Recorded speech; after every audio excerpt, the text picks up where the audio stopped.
I just like to remind everyone, pinag-uusapan natin dito, presyo, 3% ba, 10% ba, ganito yung binayaran. But more than that, this is something that should be a concern of everyone, and that is the national security and the national interest of our country. Alam niyo, nag-uusap-usap tayo, West Philippine Sea, may nakita tayong mga barko ng China na malalaki.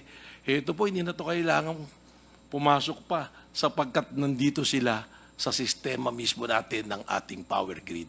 Performance doon. Pero ang tanong, do you know the source code? Proprietary yan eh. When we made the research, when we made the presentation doon sa Senado, lumabas that Dari is a state-owned company na used by a military.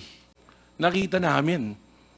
Kiniklaim talaga nila na first overseas nila na paggamit na equipment at ng SCADA ang Pilipinas. Nung ni-raise namin yung issue sa Senado, February, tingnan nyo ngayon sa website ng NARI kung nandun pa, wala na. But I have the screenshot already.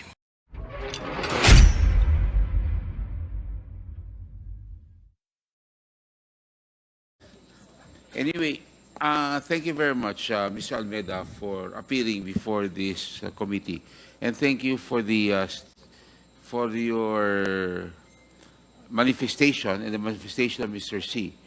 That indeed you're here to solve problems. You're here to help solve these problems. And of course, a lot of questions will be asked later because of the presentation made. But I just would like to ask one question. Regardless of the percentage, because you claim it's 3%, in last week's hearing, some members have said it was 10%, the effective because of the delay of transmission. Kasi alam po ninyo, ang GENCO, marami. Ang DU, marami. Pero ang grid, ang highway, iisa. Kayo lang po yan. Kaya ang focus sa inyo eh. Kasi kayo ho yung nag-iisa ron eh. Okay? At ang sinasabi nila, and I will have to, and I'm sure the Honorable President De Jesus will admit in the previous hearings of all the DUs na nagre-request ho ng mga franchise renewal, ang lagi ho nilang tinuturo, NGCP. Kaya daw, because of the delay, it's not only 2%.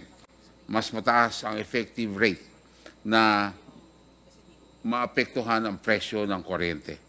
Now, pwede po ba ako magtanong? Isang tanong lang, Mr. Almeida. Andito man po kayo para magbigay ng solusyon.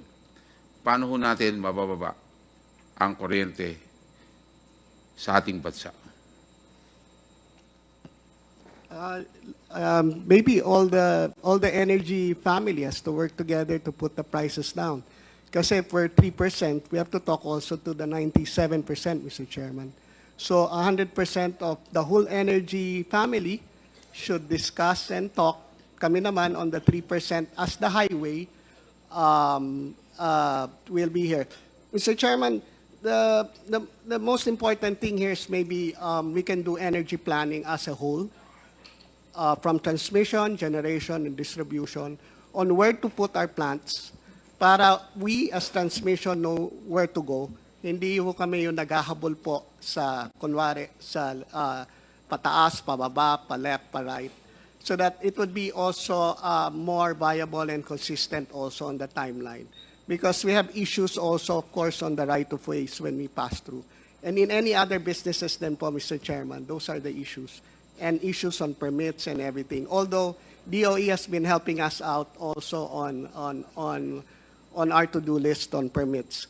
But as a whole, as an energy family, to put the price down, all the sectors has to talk together and put the 97% and the 3% has to work together and work on the price scheme on putting the price down.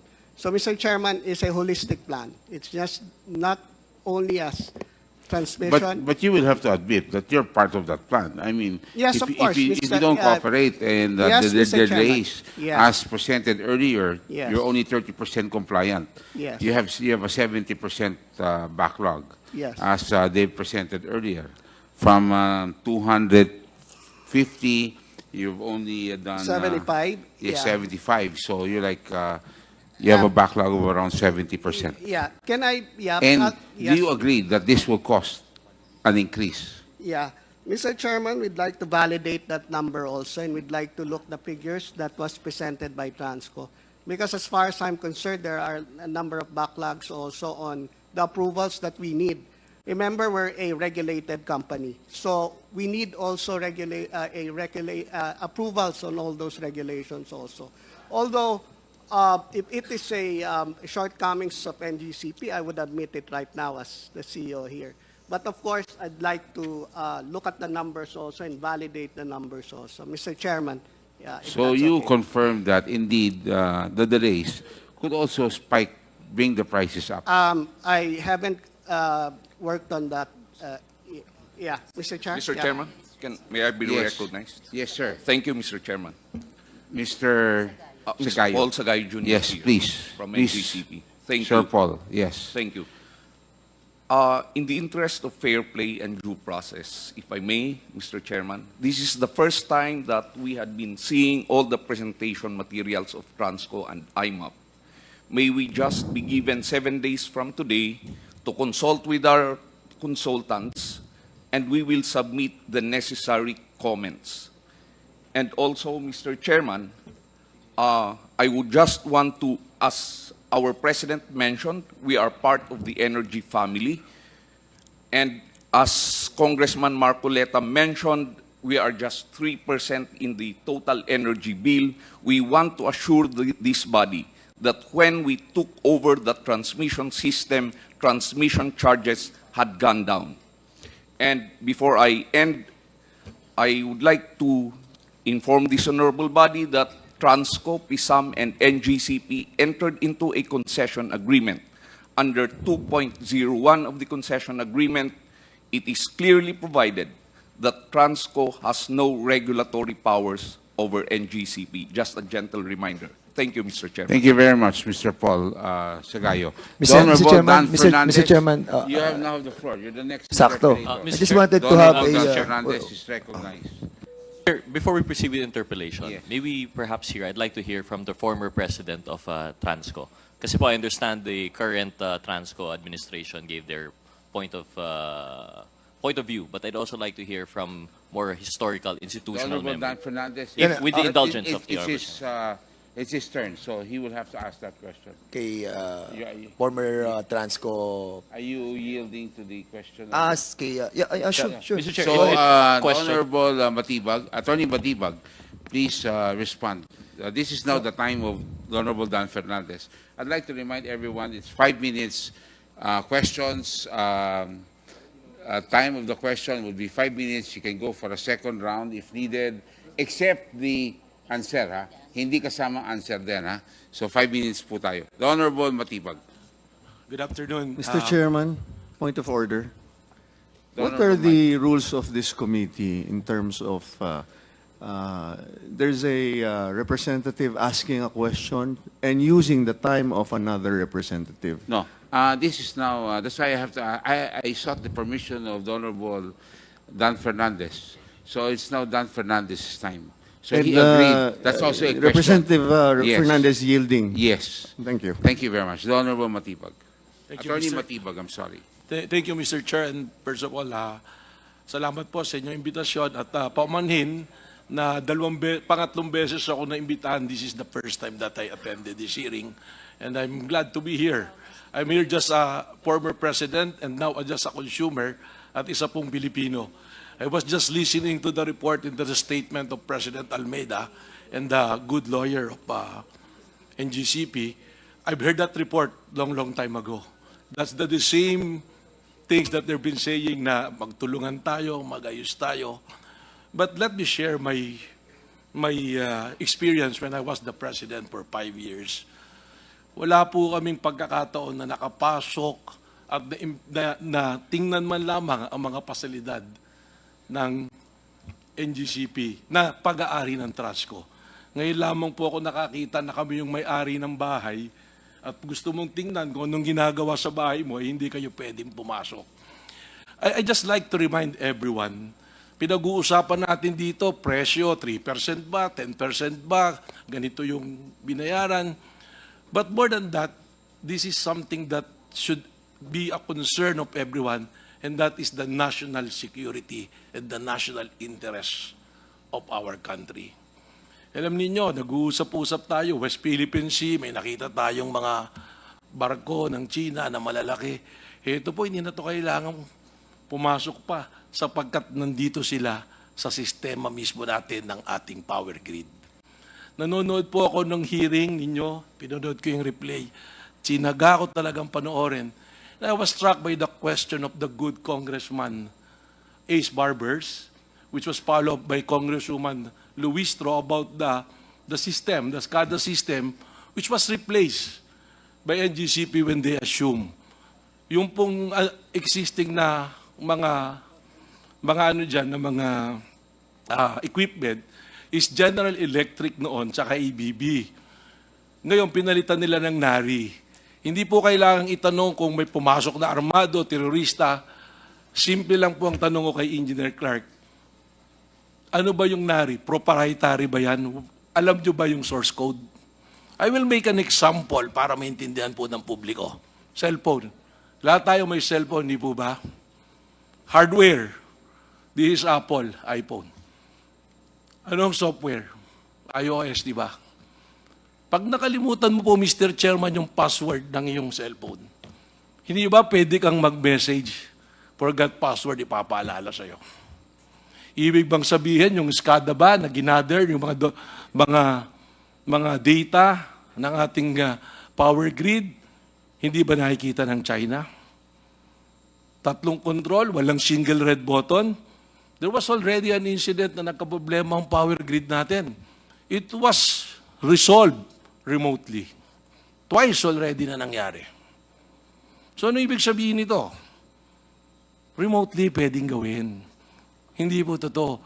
Magaling si Engineer Clark, alam ko, na-research ko yung background niya yung sa mga yung mga performance doon. Pero ang tanong, do you know the source code? Proprietary yan eh. When we made the research, when we made the presentation doon sa Senado, lumabas that NARI is a state-owned company na used by a military. So nag-report kami niyan, December 2019. We were able to capture yung website nila. Yun yung pinipresent ni Congresswoman Luistro. Sabi ko, ito yung dokumentong binigay namin noon sa Senado. Nakita namin.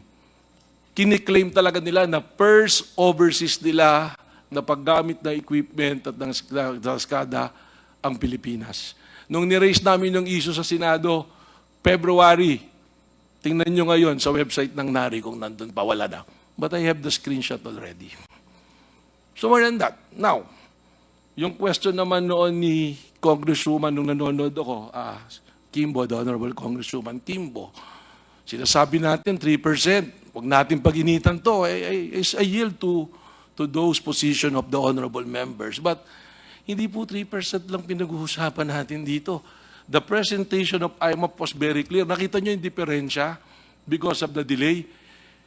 But even before that, there was the study done by Butuan, the power plan of Butuan. I'm sure the good chairwoman knows about this. Nang diferensya because of the delay of the project of Visayas-Mindanao connection, there is a price difference of 2 pesos compared to Luzon and Visayas. Ano pong basis nito? IPIRA law. Because under the IPIRA law, the WESM, bibilin nila yung excess ng generation. Huwag po natin sisihin yung generation. Yung excess po ng generation, binibili ng WESM, during peak, doon binibenta eh. Yung off-peak, binibili nila eh. Yun po yung totoo niyan. Bakit wala sa Mindanao? Dahil ang requirement is there should be an interconnection before magkaroon ng WESM sa Mindanao. Kaya yung presentation ng IMAP na bumaba because there is already interconnected. Bakit? Because under the IPIRA law, ang sabi ng IPIRA law, bibilhin nga. Ano ang nangyari sa Mindanao? Fully contracted. Yung mga excess kailangan bilhin ng electric cooperatives. So, sino nagbabayad? Tayo po, ng mga consumers. So, may I make an appeal, Mr. Chair? Huwag na sabihin, 3% lang yan. Segment lang ang NGCP. I must remind everyone, the only natural monopoly in the entire energy sector, in the entire business sa Pilipinas, is transmission. Napakarami po yan. Alam niyo po, naririnig ko sa news yung tinitira po kayo sa Kongreso, 777. Alam niyo, mas maganda pong sagot na 77 na pag-uusapan, yung 7 na violation sa concession agreement ng NGCP, yung 7 po na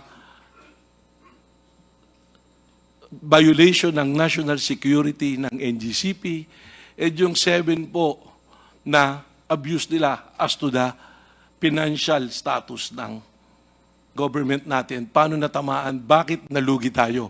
Ang ganda po ng opening statement ni Mr. Almeda. Binili namin to ng per square. Pero pag binilikan po natin, it violates the IPIRA law. Because under the IPIRA law, dapat maximum value makuha mo eh. That is in the implementing rules ng IPIRA law natin eh. Hindi natin nakuha yung maximum value. Katunayan, we're losing. During the time of Transco, sinisisi natin Transco, delay, ganito, ganyan, kaya natin binigay. Doon pa rin yung delay eh. Mr. Chair, point of clarification. My clarification is, Transco rin na nagpabid nito eh. Kayo rin, di ba? Hindi po. No, yes or no? Pisam po. PISAM, because according to the EPIRA law, a cornerstone of EPIRA law was the privatization of the Transco, transferring management of the national grid to private operators who could bring efficiency, innovation, and capital investment. So, joint kayo ng Transco and PISAM who bidded this in 2007 as ito po, clear. Tama po, Mr. Chair. Unfortunately, Attorney Matibag was not part of Transco at that time. But, Because if I was there at that time, I will not allow it. Yes, but let us be clear, Attorney Matibag. So, before you answer May I the reclaim question- my time, Mr. Chairman? Are you done with your... Well, Are you done? alam nyo, hindi ho tayo matatapos kung gusto nyo. Oo. Meron pa po sana kung gustong idagdag. Mr. Chairman, I Mr. said Chairman. there is 777. Mr. na Chair. violation nila. Okay, Mr. thank you Chair. very much, Honorable Attorney So Matibag. I'll just wrap up, Mr. Mr. Yes, Chair. I will give you 2 Mr. minutes to Chair. wrap up. Ito kasi yung Hindi lang problema, po. tinawag niyo po ako rito, nananahimik na ako eh. Okay. Kaya nabuksan yung ganito eh.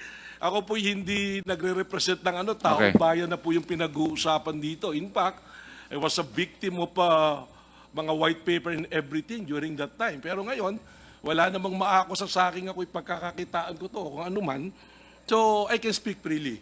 I'm speaking as a public now. I'm speaking for the Filipino people when we are singing the national anthem. Hindi tayo papayag, di ba? Huwag tayo magpapapi. Hindi na tayo kailangan sakupin. They are there in their system. Because ibinenta natin. Let me cite this. Tama po yung sinasabi nyo. I was very happy last week to find out, to read the news from Reuters. Alam nyo po ba ang ginawa ng United Kingdom? Na dati ang nagpapatakbo rin ay China yung... Mr. Chair, I think private malayo na company. yung ano niya, Mr. Chair eh. Hindi po malayo So, yun. because the question is direct kanina eh. Dali lang. Dr. Say, I asked him to wrap up. Please wrap up so we can go back to the Honorable Dan Fernandez. Privately owned ang transmission ng UK noon.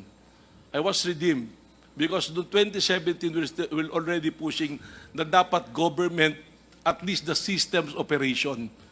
Kasi this is include national security. Hindi po ito malayo.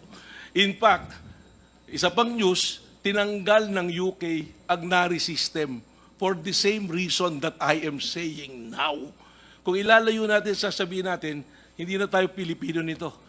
Pinagbalit na natin ng 30, para pinagbenta na natin sa pilak yung ating bansa. Thank you very much, Attorney. Pero you will agree, Attorney Matibag, that nung nagkabentahan, Transco was also part of that sale kasama... It was PISAM was under it. But you were not the president. Maybe we can ask... Yeah, but you were Attorney- not the president. I was not the president, but But, you know, somebody in the as- room can answer it because Yeah. Attorney Alabanza was part of PISAM. Okay, we will discuss that later. Mr. Chair. We will now give it back to the Honorable Dan Fernandez. Mr. Chair, point of order. Point of order, Mr. Chair. And for the record, Mr. Chair, earlier when I wanted to hear from Attorney Matibag, my point, Mr. Chair, was not as to take time from the good Chairman Fernandez. This was because he is a resource person po. Nagbigay ng statement yung ating other resource persons. I just wanted that for the consideration of the committee that he be given the time. So I hope, Mr. Chair, this would not be taken against yung oras ni Mr. No, ni don't Chairman worry. Fernandez. Your question was short enough. Thank you very much, This Mr. doesn't Chair. include the answer, remember, okay? Thank you, Mr. So, Chair. but, you know, it was the time of Dan Fernandez, so I had to ask the Honorable Dan if he was willing to also ask the same question you were raising para hindi ho tayo magulo kasi kailangan ho, time ho ni Dan Fernandez. The Honorable Dan Fernandez, you still have the floor. Thank you so much, Mr. Chairman. At don't worry, Mr. Matibag, welcome to the club. Yung mga na-experience mo, hindi lang ikaw nakaka-experience, pati ako. And going back to what you were saying a while ago, darating tayo dyan. Siguro sa part 2 ng pagtatanong ko at part 3 ng pagtatanong ko, kahit abutin tayo ng madaling araw dito. But going back to what I've been discussing a while ago, Mr. Chairman, kasi meron pong administrative matter na hindi pa po tayo natatakel. So I just wanted to go back there para at least po ay malaman ko yung mga ni-request ko noong nakaraan. Because sa list po ng ating pong mga invited guests and list ng nandito po, parang hindi ko nakikita yung mga taong inimbitahan natin. Like for example, yung chairman ng NGCP, si Su Guangchao. We invited him. Yung director, si Yao Sheng.